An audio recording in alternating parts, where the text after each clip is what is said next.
Alright, this evening, the chairman of the EPW Subcommittee on Fisheries, Water, and Wildlife.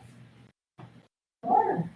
Thank you all for being here in the wonderful city of Chicago at the beautiful Shed Aquarium for today's field hearing with Senate Environment and Public Works Subcommittee on Fisheries, Water, and Wildlife. What a fitting location for today's discussion on drinking water. And I gotta say, we could not have a better day than we did today. I wear my warm stuff, but I don't need it. This field hearing will seek to examine implementation of the lead abatement programs in the Drinking Water and Wastewater Infrastructure Act of 2021, also known as DOWIA, and the $15 billion in funding for the National Lead Service Line Replacement Initiative, both of which were included in the historic bipartisan infrastructure package that President Biden signed into law last year. As I'm sure many of the witnesses can attest today, there has been a historic lack of investment in our nation's water infrastructure. This lack of investment has been especially profound in disadvantaged, small, rural, and tribal communities. At $55 billion, DOWIA and the Bipartisan Infrastructure Law are hoping to change this, with the most significant investment in drinking water and wastewater infrastructure in history, and important programming changes that will assist states and municipalities in fixing and upgrading aging water infrastructure, including, this is especially important for Chicago, lead service line replacement, while also lowering non-federal cost shares and increasing the use of grants to expand opportunities for more communities to access funding. President Biden's National Lead Service Line Replacement effort will disperse funding to the states via the Drinking Water State Revolving Funds to be used exclusively for lead pipe removal efforts in every state. Now, according to the Biden administration, this investment is considered a down payment on the estimated $45 billion it will take to replace all lead pipes in this country. And I will continue to work to make sure that Congress follows through on the rest of this lead removal funding. Lead pipes are a health crisis in our country. According to the CDC, there is no known safe level of lead for children. Despite lead service lines being banned nearly 35 years ago, as of 2019, roughly 500,000 children under the age of 6 still had elevated levels of lead in their blood. And we cannot continue to put our children at risk of permanent brain and kidney damage. We must figure out how to replace these pipes in an equitable and efficient manner. And we must facilitate collaboration between states, municipalities, and the federal government to finally make lead-free drinking water a reality for all communities. The issue of lead contamination is no new challenge to my state of Illinois, and is a cause that is very near to my heart. Illinois has more known lead service lines than any other state in the country, and Chicago has more than any other city. To put this in perspective, Newark, New Jersey had around 23,000 lead service lines before they were able to replace all of them. Chicago has over 400,000, exponentially more. According to a Chicago Tribune article, between 2015 and 2020, tap water measurements in dozens of Illinois homes showed hundreds and sometimes even thousands of parts per billion of lead. These levels were comparable to those found by researchers during the Flint, Michigan crisis. To make matters worse, this lead contamination is most prominent in Black, brown, and low-income communities. However, the state has sprung into action, and now Illinois and Chicago specifically are ahead of the curve compared to many states when it comes to lead service line replacement plans. Illinois passed several laws last year, making us one of the only 2 states to mandate full lead service line replacement. Illinois law now requires that homes' lead service lines be replaced when replacing water mains. It requires water systems to submit a service line materials inventory, and requires water systems to submit an initial lead service line replacement plan, among several others. In 2020, Chicago launched its Homeowner lead service line replacement program designed to waive permit fees for residents who wish to replace their lead service lines, and Equity Lead Service Line Replacement Program, which will provide lead service line replacement for eligible low-income residents with a priority for homes with children or elevated lead levels in their water. This is great progress, but there's still much work to do. These programs are progressing slowly, and significant roadblocks and unforeseen complications are arising throughout this process. Things like building codes, land easements, ownership requirements, financing restrictions, and funding address some of the issues that our state of Illinois is dealing with, and other states across the country will likely have to face to make a lead-free future a reality. I am hopeful that Chicago will be an example of the critical role federal funding can have to increase, expedite, and improve the rollout of lead service line replacement plans. Chicago and the state of Illinois should serve as a blueprint for cities across the country on the steps, plans, and issues that they will need to consider as they deploy their own lead service line replacement initiatives. I hope that today's hearing will promote discussions that can improve the lead reduction plan for Chicago and for Illinois as a whole, and help other states as we set out to accomplish lead service line replacement across the nation. I am so thankful to have a great witness panel and a beautiful forum of the Shed Aquarium to discuss this critical issue. We must get these poison pipes out of our homes, and I look forward to the discussion today on how to best do that in an efficient and equitable way. I would like now to take the time to introduce our witnesses. Director John Kim. First, I would like to introduce Director Kim, who was appointed Director of the Illinois EPA on January 22nd, 2019. Director Kim has served in many senior roles during his more than 25 distinguished years at the agency under 5 governors of both parties. He most recently served as Chief Legal Counsel. He has also previously served as Director, Interim Director, Ethics Officer, Deputy General Counsel, Assistant Counsel, Special Assistant Attorney General, and Project Manager for IEPA China Pollution Prevention Project. Holy cow. It's like the entire Department of Directory just gone down. I've been there a long time. You've been there a long time, which is good. Institutional knowledge is a good thing. In 2008 and 2009, Director Kim also served as Acting General Counsel of the Illinois Department of Agriculture. Before joining Illinois EPA, Director Kim was an Assistant Attorney General of Illinois and was General Counsel to the Midwest Environmental Enforcement Association. He received his Juris Doctor from Southern Illinois University in Carbondale and his Bachelor's of Science in Industrial Engineering from the University of Illinois at Urbana-Champaign. Thank you for being here, Director Kim. Commissioner Andrea Chang, I can't see you. I don't see you because I have this because I feel a little bit rude. Here we go. Now I can see you. I would like to introduce Dr. Andrea Chang, who is it Andrea or Andrea? Andrea. Okay. She's the Commissioner of the City of Chicago Department of Water Management. She has more than 17 years of experience in the department where she has worked in every aspect of the water purification and distribution process. Commissioner Chang has overseen multiple large-scale research projects related to corrosion control of lead and managed capital plan projects such as the $15 million construction of the department's new water purification lab. She developed the nation's largest 311 lead kit sampling program and the city's water filter distribution program. She is also managing the development and implementation of the multi-year, multi-billion-dollar plan to replace nearly 380,000 residential lead service lines in Chicago. Commissioner Chang is a nationally recognized expert on issues related to water quality and has been published 40 times on the subject. She is a licensed professional engineer and a Class A public water supply operator with a BS in Civil Environmental Engineering from the University of Illinois at Urbana-Champaign and her MS and a PhD in Civil Environmental Engineering from the University of Texas at Austin. Thank you for being here today, Commissioner Chang, and thank you for coming home to Illinois. Next, I'd like to introduce Ms. Anthea Gore, who is a strategist with the Water Program Unit at Elevate, a Chicago-based nonprofit that designs and implements clean and affordable energy, power and water programs to bolster equitable climate action. In this role, Ms. Gore oversees the Water Affordability Program portfolio, leading research and community engagement to better understand the scale and scope of water affordability, challenges in the Great Lakes region, and facilitate community education and engagement to support lead service line replacement. She led the team in developing and publishing the City of Chicago Water Affordability Analysis, a 2-year project extrapolating findings on residential utility billing data for more than 500,000 accounts and recommendations to the city on water affordability strategies.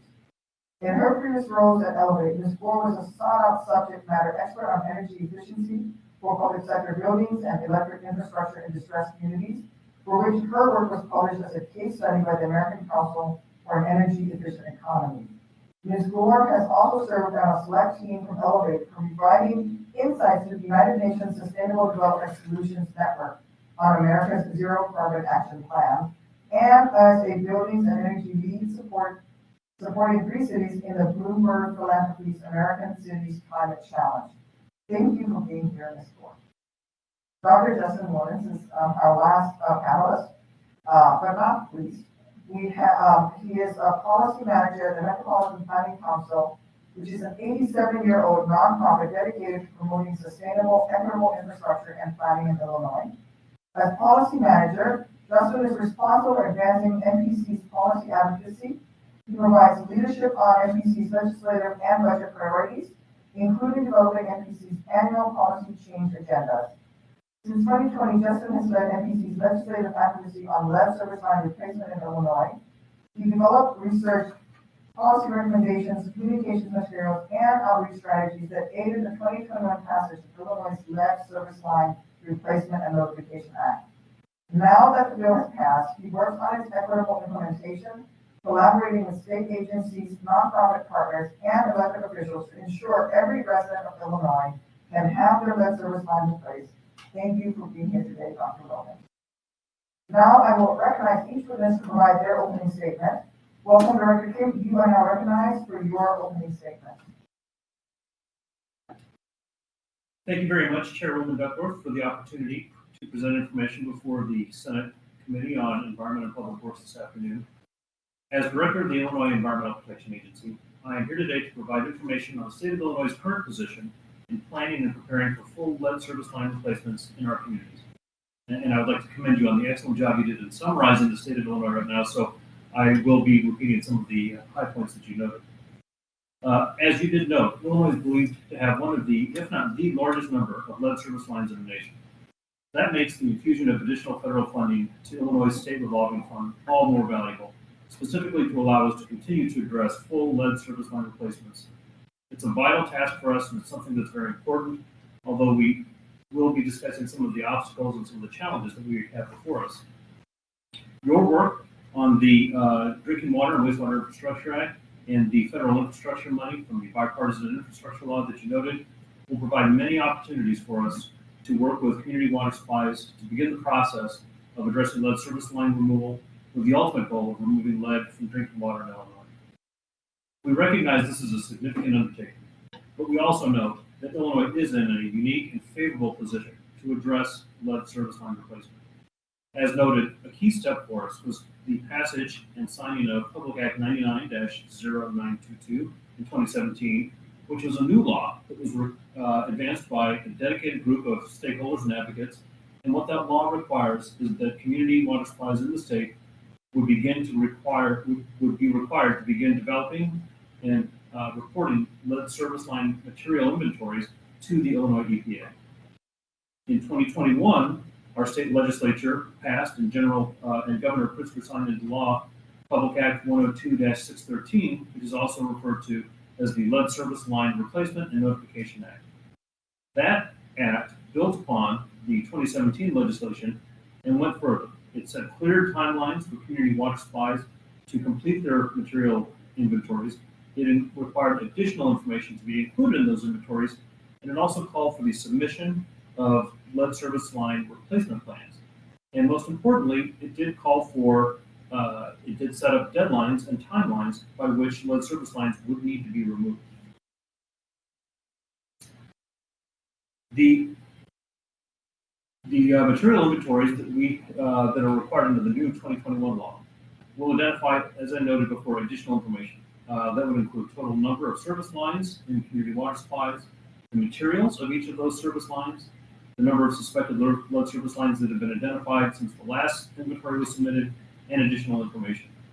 So based upon the information that we have received thus far in the most recent material inventory submitted to us, over 3.8 million total service lines have been reported, and of those, approximately 667,000 are known to be and have been identified to be made of lead. We have an additional 820,000 service lines that are of unknown material.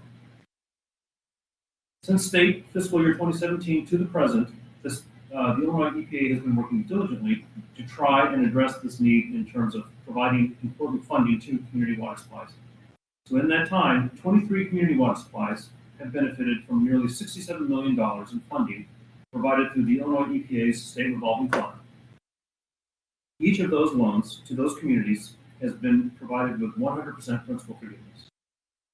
Further, the Illinois EPA's FY23 intended use plan will also identify another 20 projects with another $57 million in funding set aside to replace additional service lines. The additional funding that we've been talking about is provided both in terms of the federal capitalization grant funds that we receive on an annual basis, as well as the Water Infrastructure Transfer Act, or Booker Act money that was allowed, which provided for a one-time transfer from clean water fund to a drinking water fund. That allowed for a transfer of approximately $170 million, and that money has been put to very good use, as that funding is allowing for 100% principal forgiveness. So these actions today demonstrate that the state of Illinois and the Illinois EPA have been very hard at work facilitating ongoing lead service line replacement activity and, importantly, planning for future projects. Illinois is prepared to begin utilizing Infrastructure Investment and Jobs Act funding with the introduction of projects in our FY24 intended use plan, with our plan to begin accessing that EJA money beginning in July of 2023. Our current projections will allow us to complete the lead service line replacement projects that we have before us, utilizing the WIFTA money that we received and are still working through.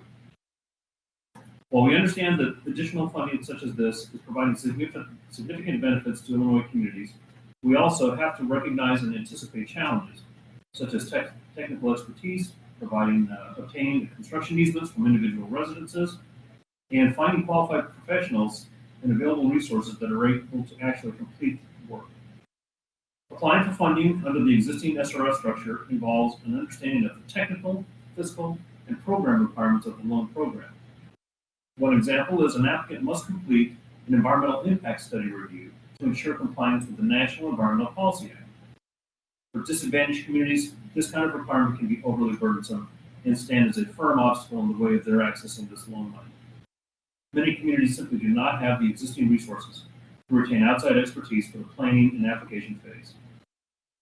To begin addressing this concern, Illinois EPA will be utilizing a new $2 million appropriation of state funds from our most recent budget, which will allow us to provide grants to units of local government for costs associated with lead service line material inventories and technical assistance for water revolving fund applications.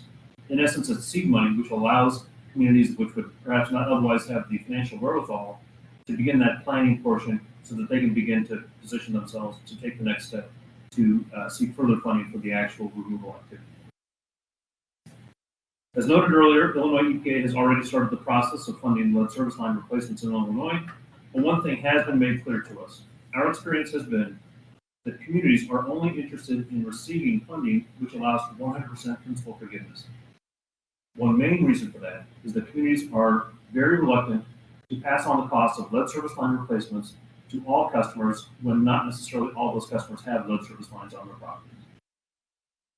In closing, Illinois is committed to getting this vital funding to our communities, especially those disadvantaged communities that would have no other resources to take on the challenge. In Illinois, we already have deadlines for water systems to complete material inventories, deadlines for planning, and deadlines for replacement of lead service lines. The last significant hurdle we face is a dedicated and adequate funding stream to allow our citizens to complete, and our systems to complete necessary repairs. Thank you very much, and I will be happy to answer any questions you may have about our program. Thank you. Thank you so much, Commissioner Dr. Director Kim. I'd like to ask you, when you speak, to pull the microphones a little closer to you so we can get a clean recording. Commissioner Chang, you are now recognized for your opening statement.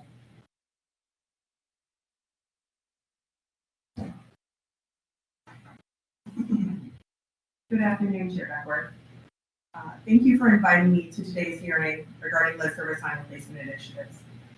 Thank you for shining a spotlight on Chicago and our home state of Illinois today. And thank you for your leadership and unwavering commitment on the Drinking Water and Wastewater Infrastructure Act of 2021 and ensuring that the Bipartisan Infrastructure Investment and Jobs Act includes funding for lead service line replacement. This historic federal investment can jumpstart our work in Chicago and in states and municipalities across the country. Though the journey is far from over, it is an honor to appear before you today to share our progress and what needs to be done. Access to clean water should not be out of reach for any of our residents. When it comes to lead service lines, as you noted, Chicago unfortunately has the largest number in the country, with approximately 380,000 in a dense urban environment. Despite that, we have been in compliance with the EPA's lead regulations since shortly after the lead and copper rule was put in place in 1991. Chicago is a leader in lead research and testing, focusing on corrosion control treatment. In fact, we'll be switching to a new corrosion control treatment next year to continue to reduce lead in water. Chicago also has one of the largest databases of lead testing in the US. We've mailed out over 100,000 free lead testing kits. But corrosion control is only one part of controlling lead in water. It's time for removal of our lead service lines here in Chicago, and that's what Mayor Lightfoot is doing. Addressing this legacy issue head-on is her top priority for our department.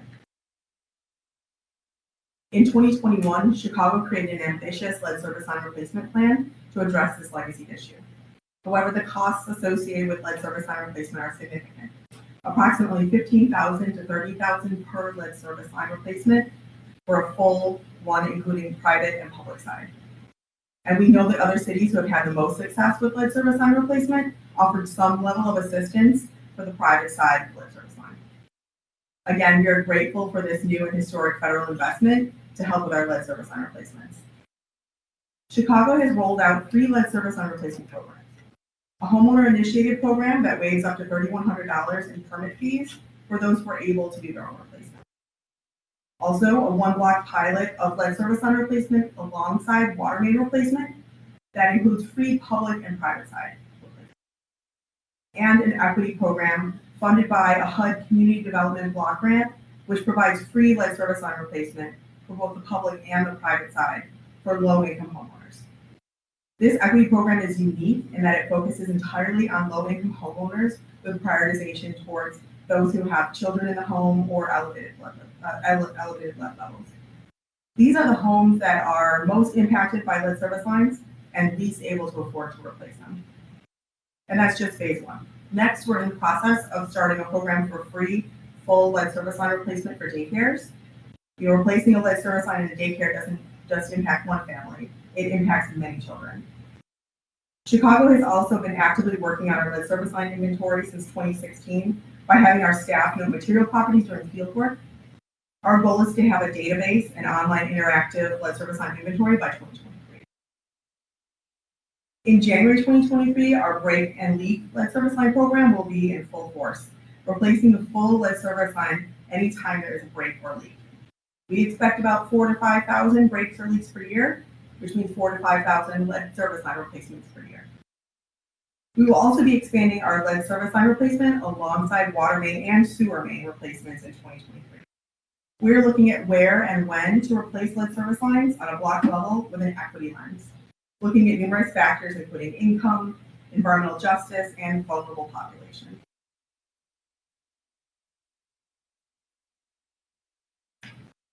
While logistically challenging, doing lead service line replacement alongside an entire block has been shown to overall reduce costs for some communities. While each city has its own set of unique challenges with lead service line replacement, there is the opportunity at this moment to make real, meaningful, and equitable progress, and there has never been more drive to overcome these challenges than now. The scale of the work ahead requires strong coordination at the federal, state, and local level, as demonstrated here today. Field hearings like this help drive critically important innovation, and I'm extremely appreciative of our ability to testify today. Thank you, and I look forward to answering your questions. Thank you so much, Dr. Shane. Ms. Gore, we now turn to you for your opening statement.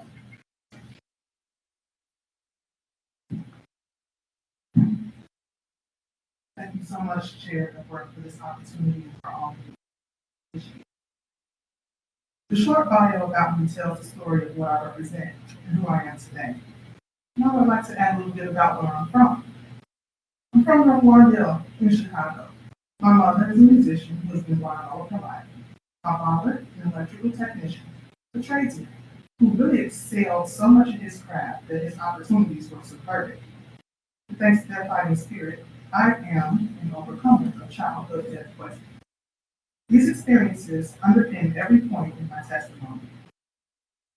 Today I'm going to focus on what it means to build resilience and equity into the implementation of lead service line replacement initiatives.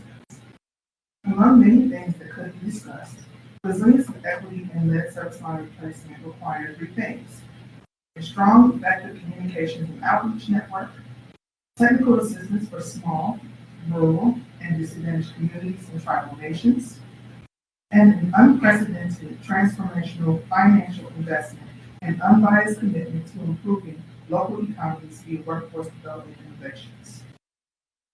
First, the resilient and equitable communications and outreach network knows how to reach people, connect them to resources and funding, and move actions to completion. In my experience, if the message doesn't reach the people, the money certainly will not.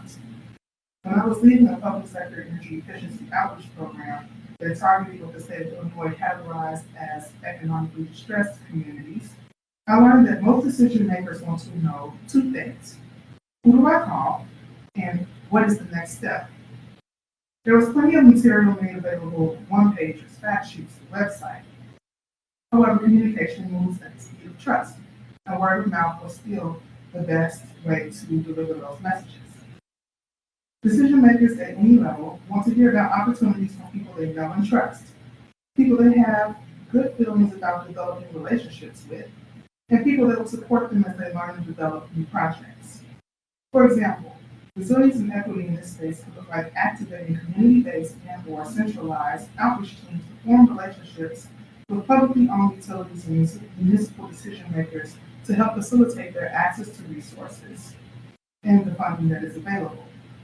This service could also help fill in gaps where there are broadband challenges at the community scale.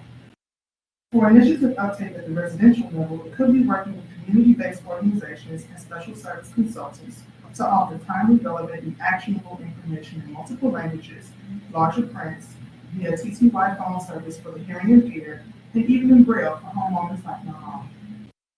All of these communications and outreach efforts should acknowledge where a deep lack of trust exists between local government and community. The resilient and equitable communications network reaches people and enables them to act on and complete lead service line replacement initiatives. Secondly, technical assistance for disadvantaged communities and tribal nations is paramount to sustain and maintain water systems located therein and everything else that depends on and interacts with those systems. In the wake of COVID-19, we must intentionally embrace and fortify the interdependence of our lives and economies. We cannot afford to continue extractive nor exploitative practices within these communities and then turn on the heel during unprecedented times to rely on essential workers and limited tangible goods coming from these communities. It's not fair and it's not sustainable. Water is life. It requires a circular and curative ecosystem to sustain that life. The technical assistance for these communities is a critical part of that ecosystem. Resilience and equity and technical assistance requires the understanding that though it is a technical transactional activity on its face, technical assistance requires a host of skills: patience, customer service, relationship management, emotional intelligence, cultural competency, collaboration, and leadership. At Elevate, we have a strong history of successful community engagement and outreach. We strategize with policy and utility leadership about the water affordability and lead service line replacement initiatives. We convene with water advocates to understand the plight of community issues. We visit and listen to stories of people in their homes and businesses who are affected by water debt and lead and water challenges. And as a person who had lead poisoning at the age of 2, I take pride in saying that Elevate has extensive experience with the child care community, a vulnerable population to water and lead. We've learned how to be in community and when to lead and when to let community lead us. This technical assistance also includes understanding communities' experiences and orientations to water infrastructure in order to equip them with the information to make better decisions. For some communities, this is beyond only replacing their service lines. This is an opportunity to better define, design, install, or build water infrastructure that better serves the community, the people, economies, and systems interacting with that community. Furthermore, the need for technical assistance to disadvantaged communities is vital to ensure affordable water rates. These communities are facing water bill affordability crises that range from exorbitant arrears to inability to respond to emergencies.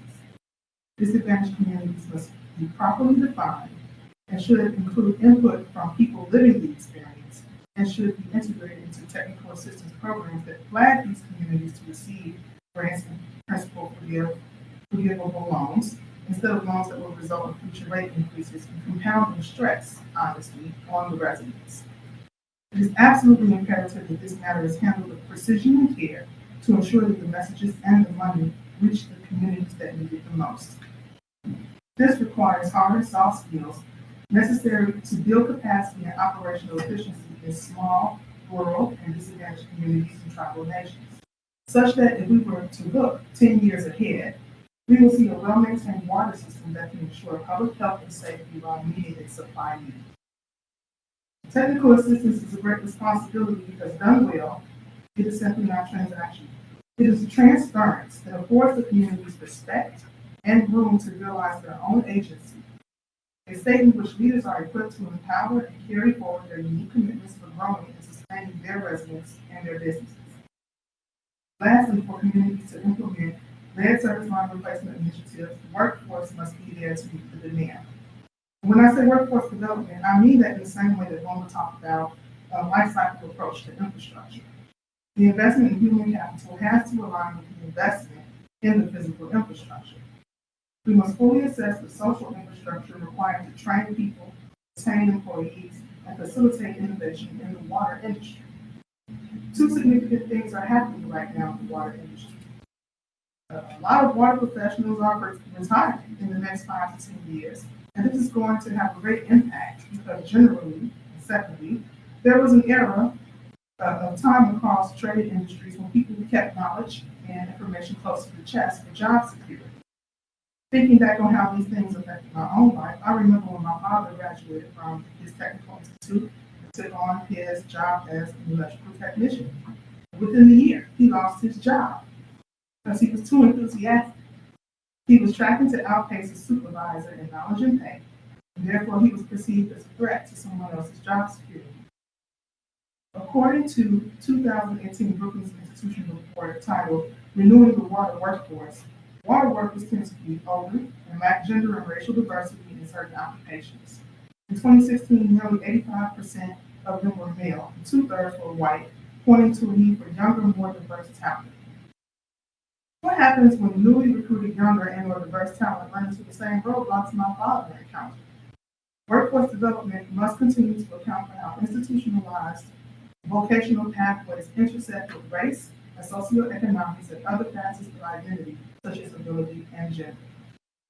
Resilient and equitable workforce developments involve building support networks that will help workers endure while the country reckons with its history of inequity. At large, this could be realized through training, mentorship, payment benefits equity, knowledge transfer and retention, professional development, wraparound services for those coming from hard-to-reach or citizenry entry programs.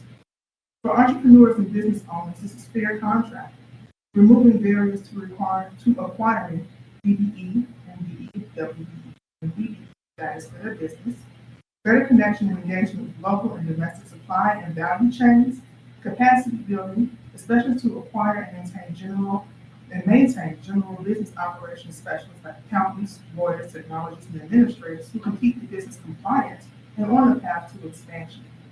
And most importantly, hiring, retaining, and growing the local workforce in their communities and putting that money back into the communities that serve that workforce.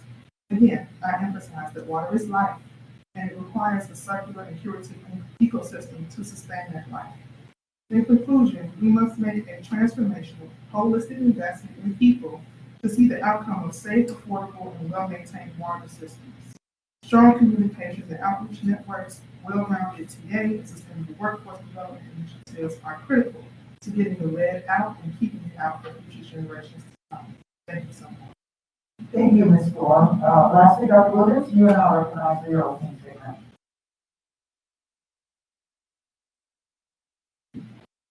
Thank you, Senator Duckworth, for the opportunity to speak about this important issue and for truly your tireless work to ensure clean drinking water and environmental justice. 2021 was a remarkable year for ensuring clean drinking water in Illinois for the reasons that you and others on this panel have already enumerated. The federal government passed the Bipartisan Infrastructure Law dedicating $15 billion to lead service line replacement funding, and the state of Illinois also took historic action. The only thing I'll add to this enumeration is my gratitude to you, colleagues in Congress, the Illinois legislature, and Governor Brisker for their tremendous leadership in tackling this issue. The challenge and opportunity now before Illinois communities is to make good on those federal and state actions. Success in this matter is, I want to emphasize at the outset, a racial equity imperative. In Illinois, Black and Latinx residents are twice as likely as white Illinoisans to live in the communities that contain nearly all of this known possible. As a matter of environmental justice, Illinois communities simply must complete this work as quickly as possible. We can't allow another lead-in drinking water crisis like Flint's or Benton Harbor. We can't allow another generation of children to be needlessly exposed to this toxic drinking water. 3 factors are going to be critical to the success of Illinois communities in rising sophistication. Illinois communities need more funding. Grant funding needs to be prioritized for communities and residents most in need. And to echo a comment of Ms. Gore, technical resources must be available. First, Illinois communities are going to need more funding. With nearly 670,000 known lead service lines, as we've already discussed, Illinois has more of this toxic infrastructure than any other state. Assuming an average cost of $7,056 per full replacement, it will cost over $4.7 billion to replace all of Illinois' known lead service lines. The Bipartisan Infrastructure Law is a huge achievement, delivering an estimated $565 million to Illinois based on current state revolving fund allotment levels for the next 5 years. Yet that investment represents just over 12% of the funding needed in Illinois. We have a long way to go in ensuring sufficient funding for communities to do this work. Meeting this funding need will require all levels of government. Second, it's imperative that until full funding of lead service line replacement is reached, all lead service line replacement grant funding needs to be prioritized for the highest need communities and residents. Residents should never have to choose between lead-free drinking water and affordable drinking water. All residents should be assured both. The best way to achieve that outcome is for low-income residents and utilities to have grant funding that covers the full cost of lead service line replacement, so they aren't asked to bear a cost of replacement they cannot afford. This is both an environmental justice issue and a program effectiveness. 2020 analysis of Washington, D.C.'s lead service line replacement program, in which homeowners were asked to pay for replacement, found that wealthier and whiter wards were far more likely to voluntarily replace their lead pipes. This finding is squarely in line with US EPA's own environmental justice analysis of the lead and copper rule, in which they recognize that changes to the rule, quote, that depend on ability to pay will leave low-income households with disproportionately higher health risks. Grant funding needs to be prioritized for communities and residents with the highest financial and infrastructure need. That is the surest way to get all Illinois' lead pipes replaced and produce a more active water. Third and finally, Illinois communities are going to need technical support. Utilities in Illinois vary widely in their ability to tackle the different aspects of lead service line replacement, from community engagement to finding lead service lines to planning to construction. There needs to be assistance available for staff-constrained and resource-constrained utilities in the form of information, outreach from agencies, and guidance on best practices. Critically, there needs to be support for communities to help them take advantage of federal funding. It can be impossibly complex for some resource-constrained utilities to apply. By increasing the amount of funding available, targeting grant assistance to communities and residents most in need, and providing our communities with technical support, we can see all Illinois' lead service lines replaced in the coming years. Thank you again for the opportunity to speak. Thank you, Dr. Williams. And now we'll turn to questions for the witnesses. My first question is for Commissioner Chang. For many states and cities, this national initiative to remove all lead service lines will be the first time that they have begun to make a plan for lead line removal. Chicago is fortunate to be ahead of the curve with several programs and a comprehensive plan initiated in 2020. Although there's a lot of work left to be done, a lot of work has already started. Can you tell me what steps Chicago has already taken in regards to their lead service line replacement initiatives, and what future steps does Chicago have planned to further implement this replacement program? Thank you. Yeah, well, as you noted, Chicago unfortunately has the largest number of lead service lines in the U.S., 380,000. So because of that, we've actually been doing research on controlling lead in water since 1976. Chicago is a leader in lead research and testing. We focused on corrosion control treatment for lead, which has kept us in compliance with the lead and copper rules since shortly after it was put in place in 1991.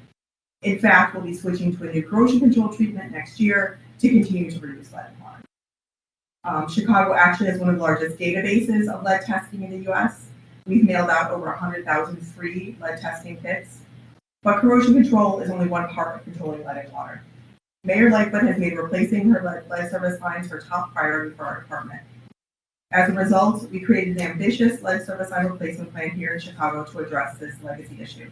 We also created a comprehensive website for everything from helping a resident identify their service line, test their water, request water filter kits, and replace lead service lines at leadsavechicago.org. We also have our initial lead service line replacement plan up on that website. Chicago has rolled out free lead service line replacement plans, which set an equitable groundwork for larger programs that ramp up over time. A homeowner-initiated program that waives up to $3,100 in permit fees for those who are able to do their own replacement.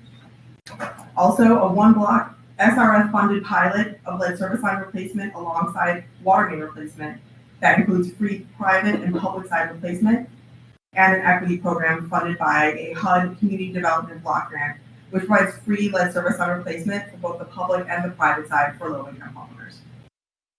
As we noted, that equity program is unique in that it focuses entirely on low-income homeowners with prioritization for those who have children in the home or elevated lead levels. These are the homes that are most impacted by lead service lines and least able to afford to replace them.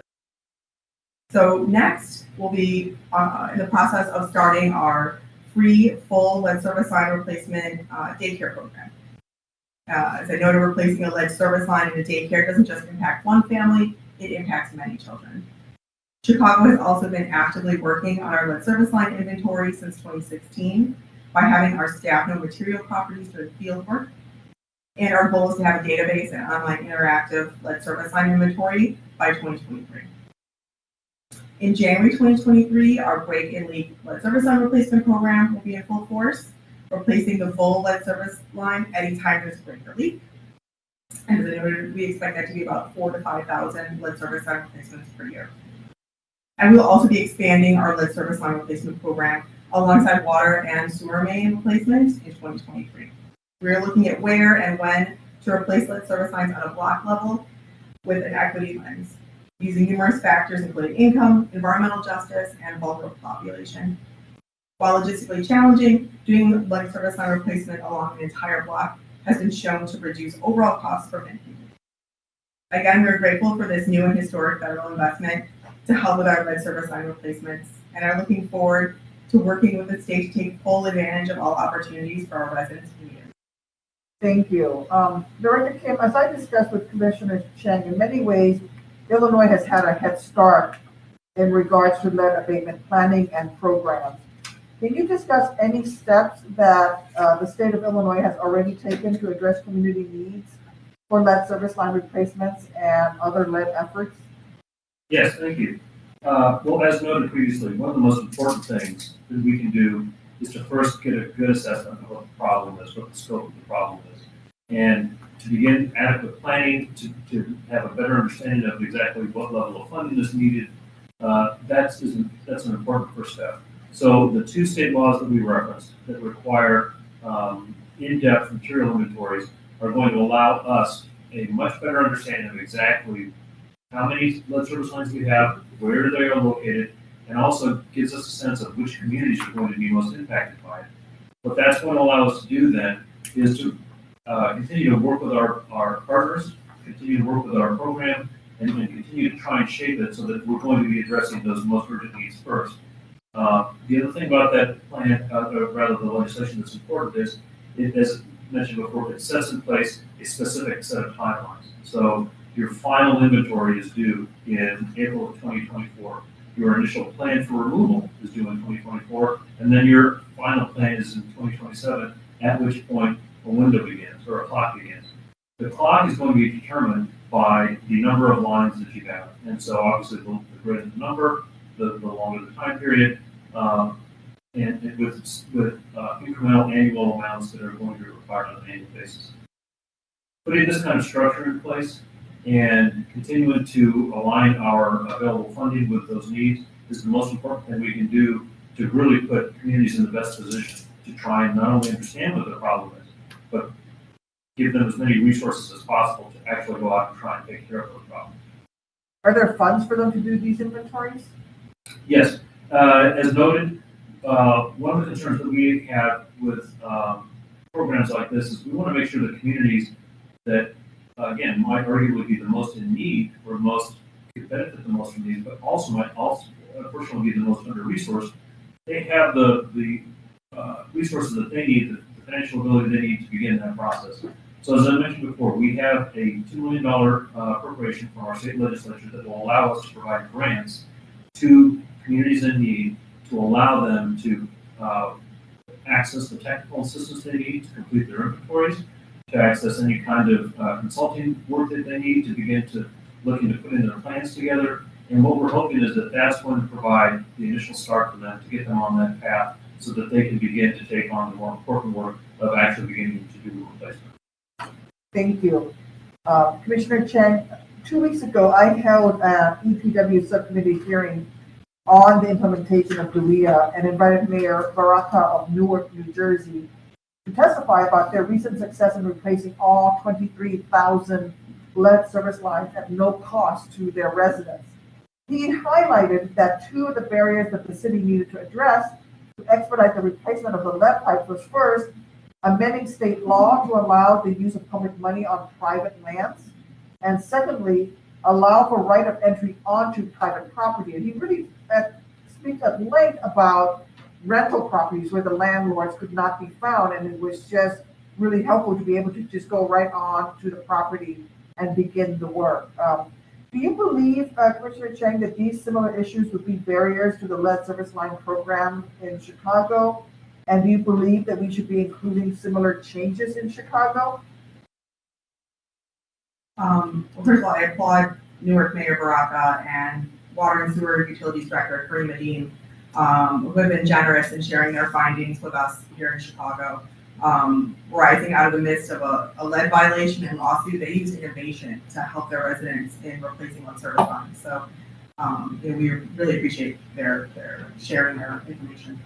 And each city and state has its own set of unique challenges.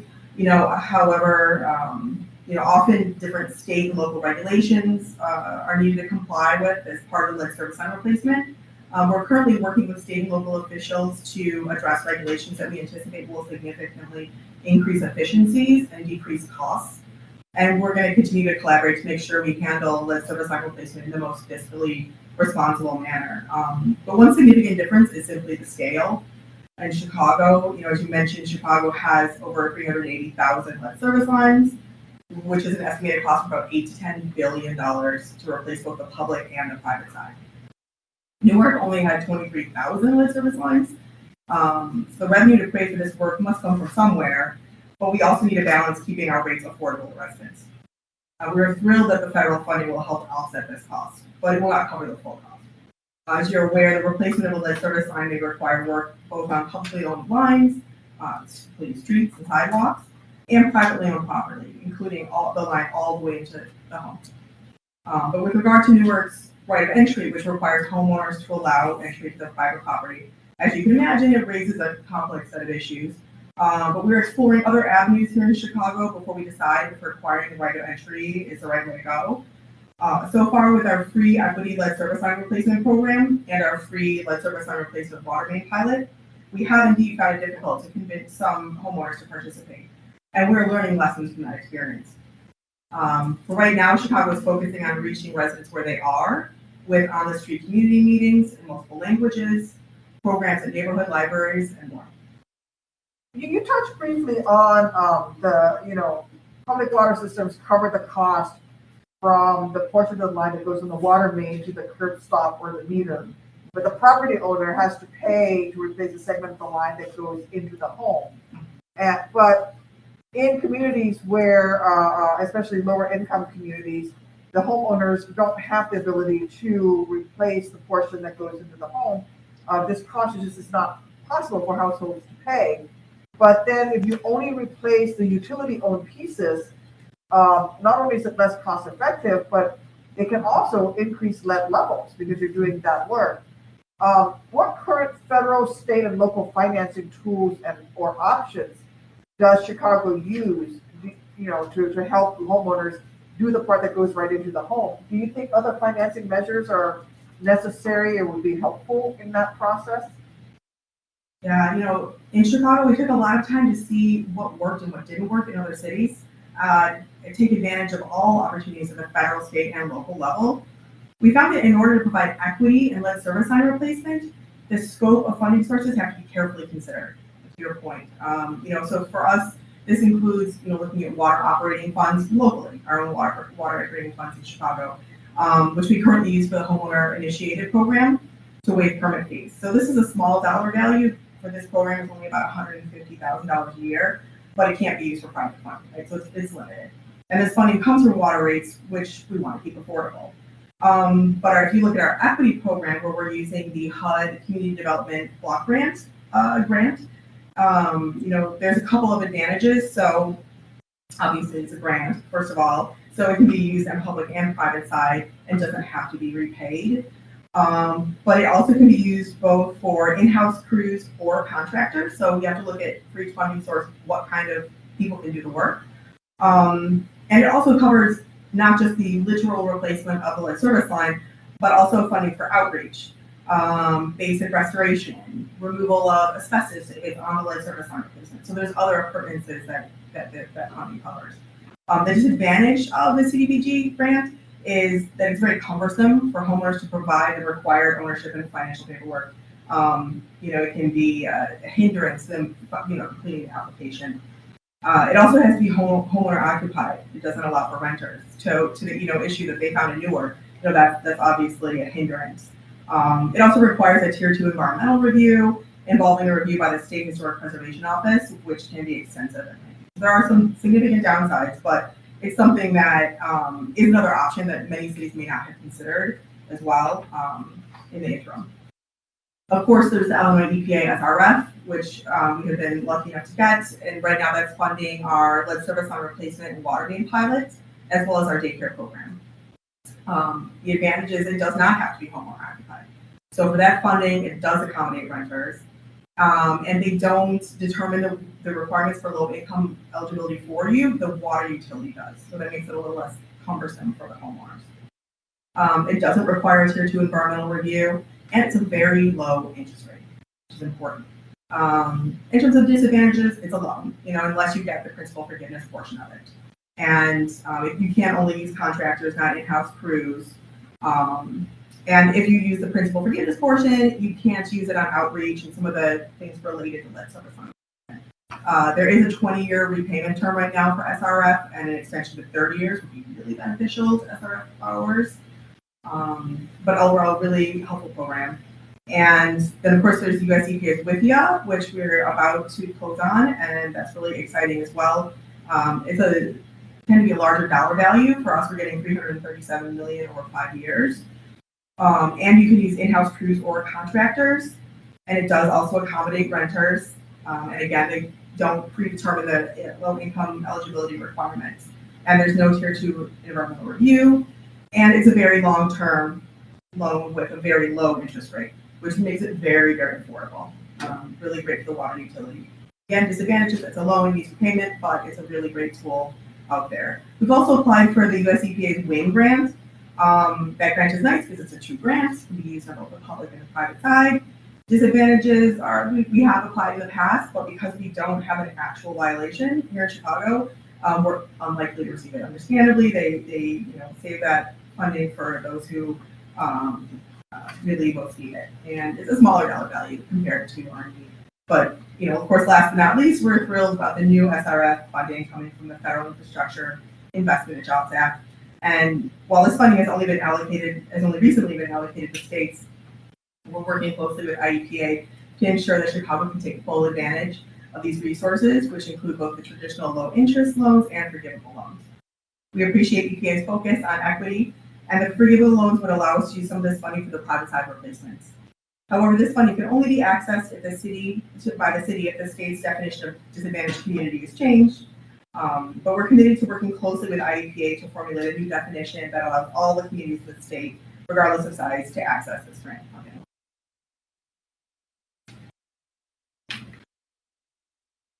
I think that last portion is really important, that we understand what the definition of a disadvantaged community is. Ms. Gore, your organization, Elevate, has done some incredible work in Illinois when it comes to tackling lead in drinking water. Your organization has partnered with several groups to test and remove sources of lead in drinking water at several child care facilities, protecting thousands of children from the harmful effects of lead poisoning. And I know that Elevate currently administers with the Illinois Department of Public Health and Illinois EPA Lead Care Illinois, which is a free statewide lead and water testing and training program for licensed child care providers.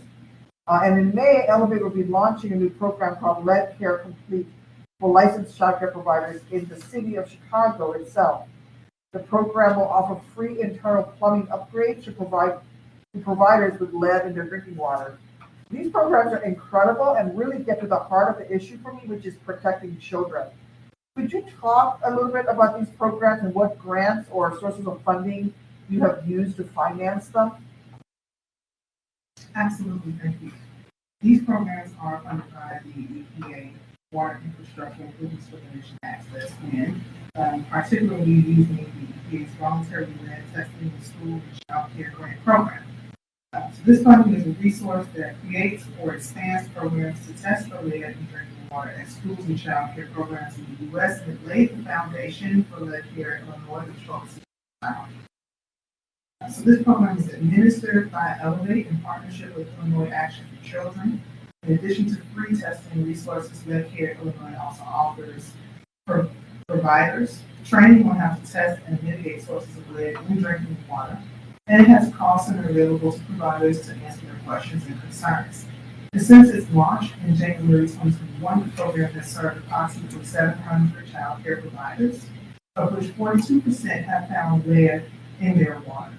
So I cannot overstate the value of child care providers who are business owners and operators as well, of knowing this information and having resources to actually do something about it, to keep their business running and to importantly comply with the state of Illinois' Department of Children and Family Services testing requirements. And as you mentioned in May, Elevate will be launching a new program called Lead Care Complete for licensed child care providers in the city of Chicago, and that will offer free internal plumbing upgrades to providers with lead in their drinking water. And U.S. wind grant funding will support emergency from the city of Chicago. So prior to WIN and the voluntary lead testing in schools and child care grant program, there were no statewide resources for facilities to test for lead. So we've seen lead levels as high or higher than funding levels at some of these facilities. Not only do we found out by accessing these free resources, so right now I just want to extend my gratitude and thank you, Chair Duckworth, for your foresight and your early consistent efforts to make sure that children are safe and families are protected from the ripple effects of lead poisoning, which I personally know can be a huge burden on families.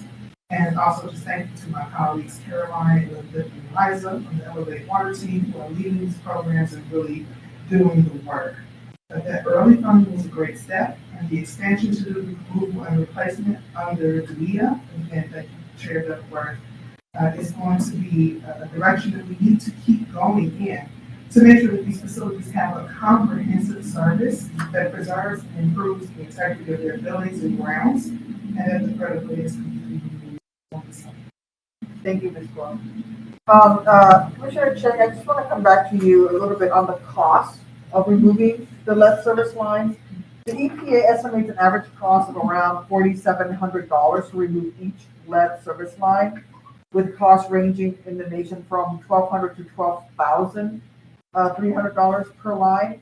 However, it's estimated that it will cost about $25,000 to replace the lead service lines per household in Chicago, This is more than 3 times the national average.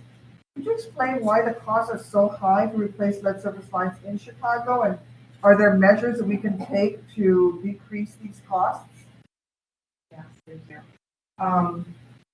Comparing one city's costs for lead service line replacement to another city's costs can sometimes be like comparing apples and oranges, depending on what they consider part of the scope for lead service line replacement. So, like you noted, in Chicago, our cost is $15,000 to $30,000, including public side replacement, private side replacement, water meter installation, if one doesn't exist, private sewer drain replacement, basic restoration outside the home, and patching up where the entry hole is dug in the basement. However, not all cities include restoration or private side costs in their estimates, and most cities do not have to perform private sewer drain replacement as part of their lead service line replacement.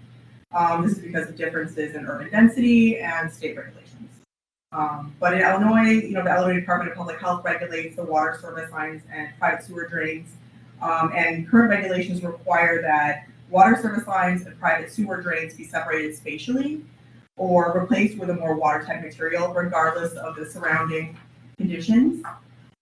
Like in many older cities, the lead service lines being replaced in Chicago are often too close laterally to the private sewer drain, triggering a requirement to either move the private sewer drain or replace the private drain, which requires large trenches.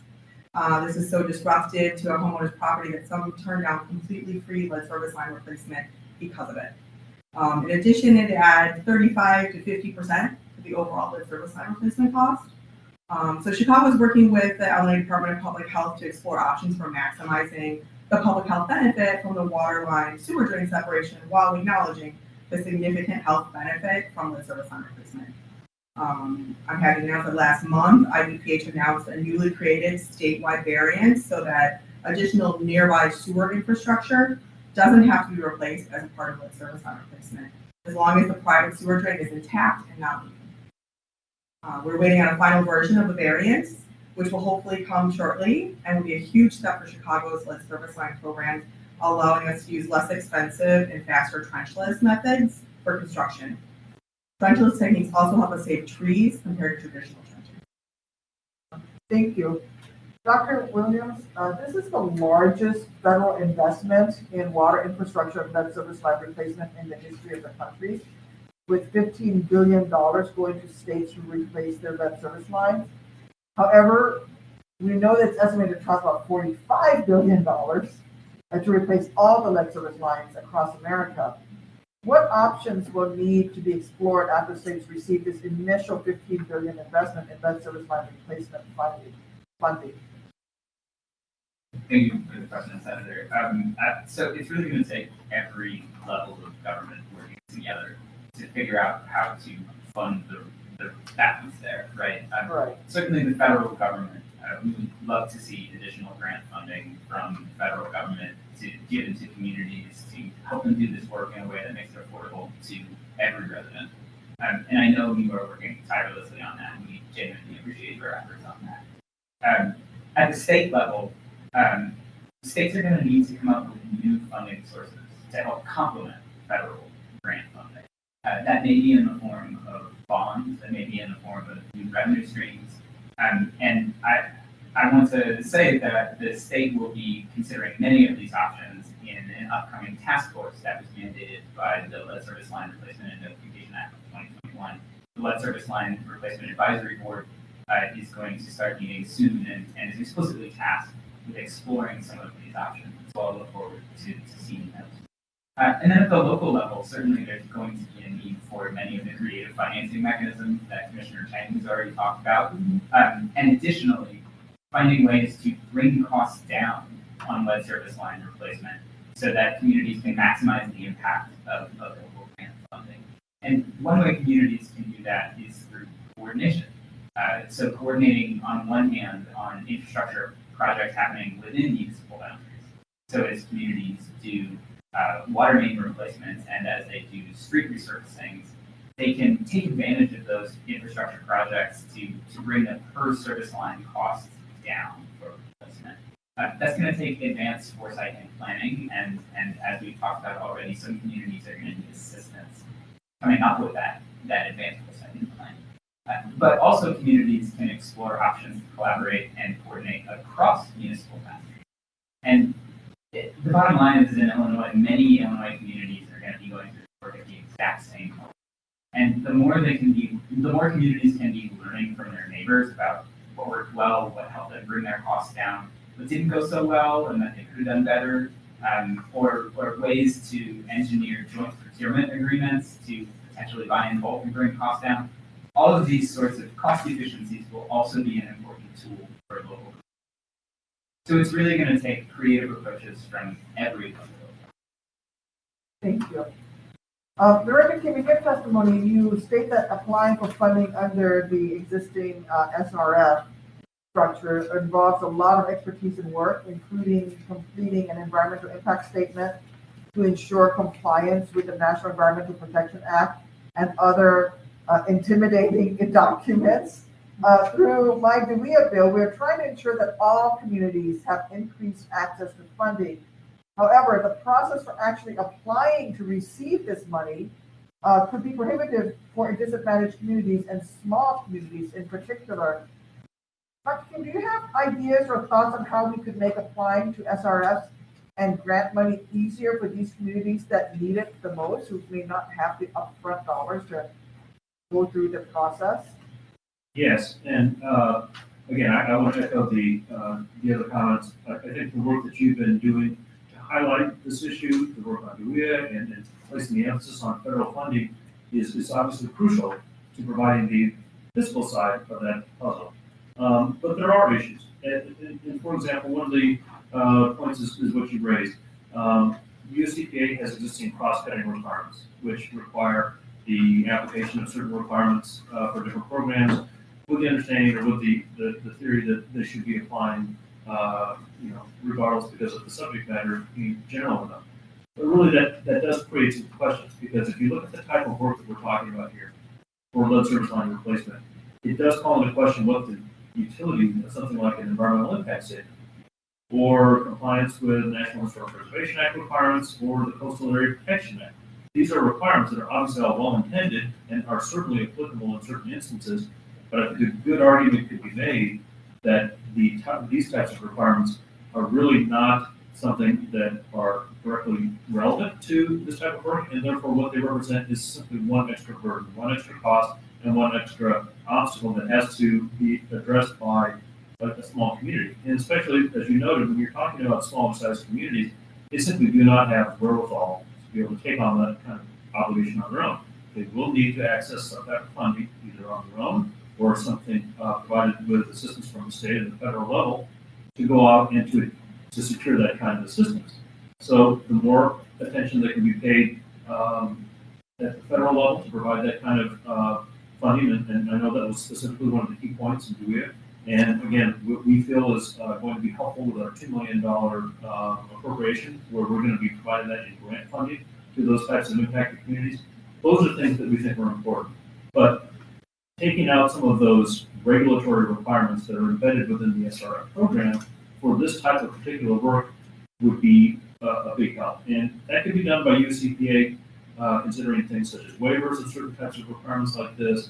USEPA taking an extra step and providing some technical assistance, financial centers, things like that, so that they can provide some resources to these smaller communities or these under-resourced communities, so that they can have that sort of a leg up or that lift up to try and help them get to the point where they can begin to access these funds. From our perspective, what we have been trying to do is to anticipate these needs as much as possible. So again, in addition to the additional funding that we're talking about, our staffing, we've tried to staff up. We anticipate the increased demand that we're going to be seeing from the federal money, which is, we think, fantastic. And we want to make sure that from a resource perspective, administrative resource perspective, that we're able to do that. So we have additional project managers, we have additional accountants. So we feel we're ready to take on that additional influx of work. And certainly, as we know, the state law does require these steps to be taken. But yes, those are the types of regulatory obstacles at the federal level that, if they were taken out or waived, would certainly make it a lot easier for some of these communities to be able to take those big important steps. Thank you. Dr. Burns, could you address that a little bit? What are some of the challenges, in your opinion, that communities face in accessing accessing funding, and what programs do you think can help improve this?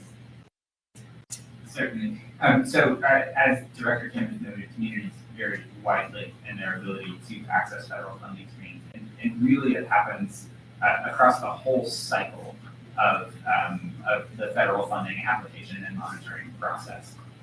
So there's sort of three big areas where communities might need assistance in accessing federal funding, and that's identifying a fund to apply for, that's actually completing the application, and then reporting and monitoring. So in the first place, there are actually quite a few federal programs, thankfully, that address lead service line replacement. And while that's a real asset to communities, it can also be very confusing for a resource-constrained utility and municipality to understand which one is the right fit for them for that project. And even within the SRF, for instance, a community may not know whether they're eligible for a grant or principal forgiveness or other assistance, right? And they may be prohibited at the outset from applying because they don't really understand whether or not that's the right program for them. So in the second place, as Director Kim, I think, highlighted very well, communities face barriers in terms of finishing the application. So certainly there are financial documents and planning documents that for staff in a small to mid-sized utility, the staff may be, in some instances, part-time. They may be dealing with other infrastructure priorities on their plate and may have limited experience dealing with the SRF. And compiling all of these forms into one place, working through all of them can be prohibitive. They may struggle to complete that and get that application. And then finally, at the reporting stage, many of these same obstacles apply. Communities may not have the kinds of data reporting infrastructure and experience with certain federal monitoring forms that allow them to be in compliance with federal reporting. A lot of this is about a mismatch of sorts between the complexities of applying for and reporting on and going through the federal application processes on one hand, and constrained municipal staff capacity. Oftentimes, municipal staff are dealing with multiple competing immediate priorities, and it can be very, very challenging for them to access the funding. I'm thrilled to hear Director Kim talk about technical assistance programs that IEPA is considering right now, because it's badly needed for Illinois communities to help them really move through the entire scope of the SRF process, helping communities understand which funding source is right for them to apply to, helping them compile all the necessary application forms together and complete those. And then helping communities understand the best way to comply with reporting requirements. All of that is going to be tremendously needed for Illinois communities in the years ahead. I couldn't agree with you more, and I think that technical assistance and that help is needed, especially in communities that are on the smaller side, right? So to have a threshold to say we're only going to help communities, only communities of 25,000, a population of 25,000 or something like that, that's what we're going to go after, that's what we consider the community. Really leaves behind a lot of the smaller communities that perhaps are in a downward spiral where there is no tax base to even come up with anything to fix the water problems that they have. Ms. Gore, to build on what Dr. Williams was discussing, which I think was really important, is this idea of community outreach. The communities may not even know what they qualify for or what help there is. As you said so perfectly in your testimony, in your experience, if the message doesn't reach the people, the money certainly will not. What a perfect statement, and I wholeheartedly agree with you. Can you explain, Ms. Gore, how using this technical assistance in the community and hyper-local level is critical to helping us deliver the message about how these programs work and why they are necessary and what sort of impacts these outreach efforts can have? Absolutely, thank you. I echo everyone's comments here that the technical assistance is going to be critical. So at Elevate, we often work in partnership with the Planning Council on our water initiatives. And so we've done this kind of work in the city of Chicago and the city of Evanston. We're expanding to other cities in the vein of water affordability and lead service line replacement. And we're learning a great deal about just what everyday folks are dealing with. And that is really the data-rich information that needs to be paired with the technical expertise to really get a program off the ground. And the takeaway from that work is really bringing that technical assistance is a capacity building function. It must leave evidence of its effectiveness. And so there should be an intentional community outreach and engagement plan to facilitate dialogue and actionable solutions, and stakeholders need to be engaged as early as possible. Technical assistance is transferring knowledge that builds confidence in the ability to respond to opportunities and threats. And the water utility, other municipal officials, and community members are sharing their culture, their current state of affairs, even their vulnerabilities with these folks who are offering technical assistance. So it demands trust, it demands respect, and an unwavering commitment to sort of journey through with these community leaders and not have technical assistance folks do the on-the-face transactional in and out sort of thing.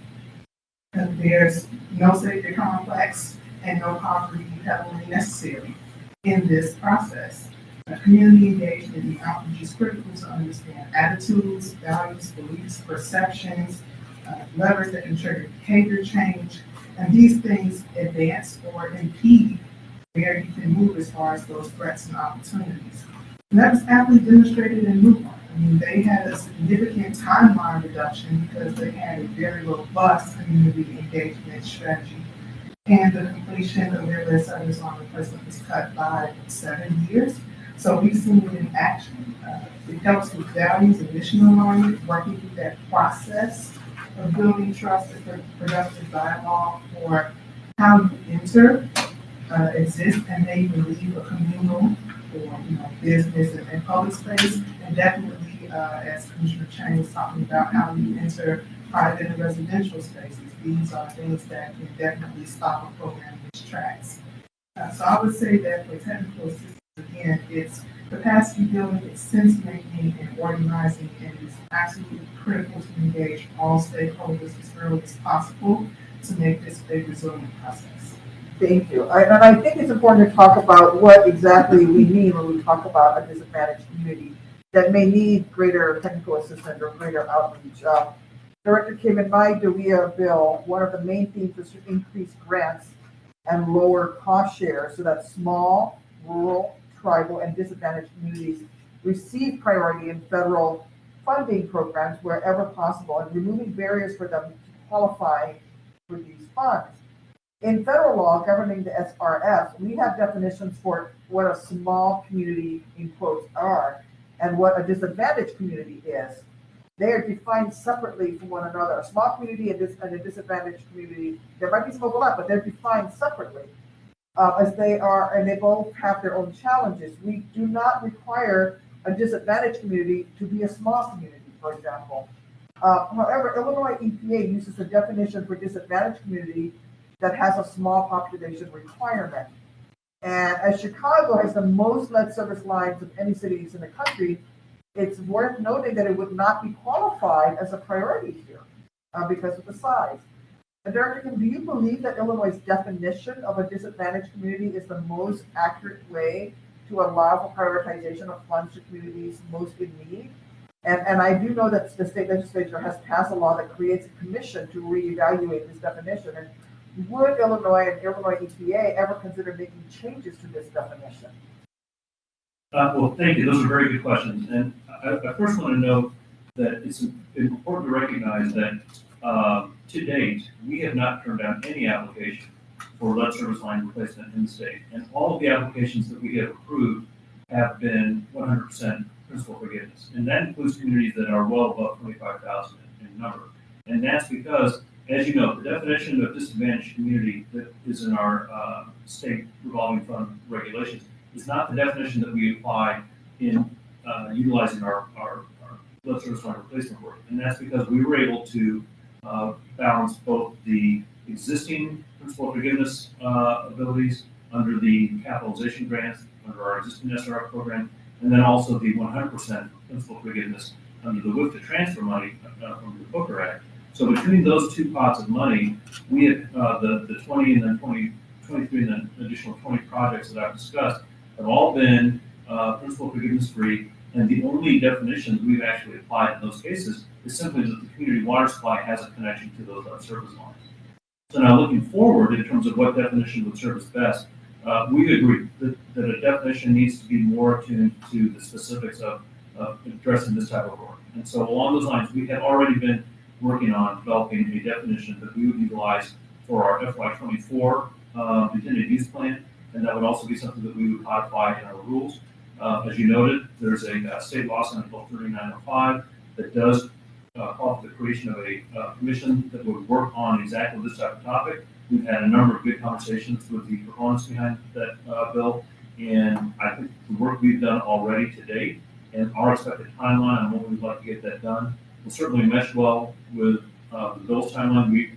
Ideally, we're going to, the legislation calls for recommendations to be provided to our state legislature at the conclusion of the allotted time, which is sometime in early next year. Our goal is to have something in place from a regulatory perspective so that those recommendations might actually simply note back to our existing new definition. But we will be taking all those kinds of considerations into account. But again, so far, we've turned on no community for lead service line replacement. That's good to know. Thank you. Ms. Gore, I want to touch again on this definition of disadvantaged community. Does it concern you that population is used as the first deciding factor in the Illinois determination of whether a community qualifies as disadvantaged? And if so, could you explain why? Absolutely, and I am just overjoyed to hear that Director Kennedy, you're not necessarily following that to the letter that you all find workarounds so that you don't turn down any communities. That's extremely important. But there are plenty of communities in Illinois that have populations below 25,000. But the average median income for the household is in the 70s. So it's small, but it's stable, and it can facilitate getting share of funds and probably has a more stable government. So if the population is the deciding factor, that cuts directly into the ability to target funds to people that really need the assistance. I just have a couple of quick thoughts on this because it was a contentious point when I was doing my energy efficiency work as well. There are communities in Illinois that are categorized as economically distressed. So that's looking at property values and poverty levels that are producing these outcomes of weak markets in a devastated tax base. When agricultural, manufacturing, heavy industrial construction jobs are outsourced or go away because of technological shifts, these communities, whether they're below or over 25,000, are feeling the hardship reverberating from their dinner tables to their city council days. It's a real problem. So environmental jobs in energy, natural resources, water, and a host of other occupations can really help bring community and economic development back online for these communities, and lead service line replacement can be one of those catalysts. If we take a look again at some of the stuff at the federal level, new market tax credits and opportunity zones programs, the basic eligibility for those programs, they're using census tracts with income at or lower 80%, lower than 80% area median income, for poverty rate to be 20%. But those things are not used in the definition of a disadvantaged community right now.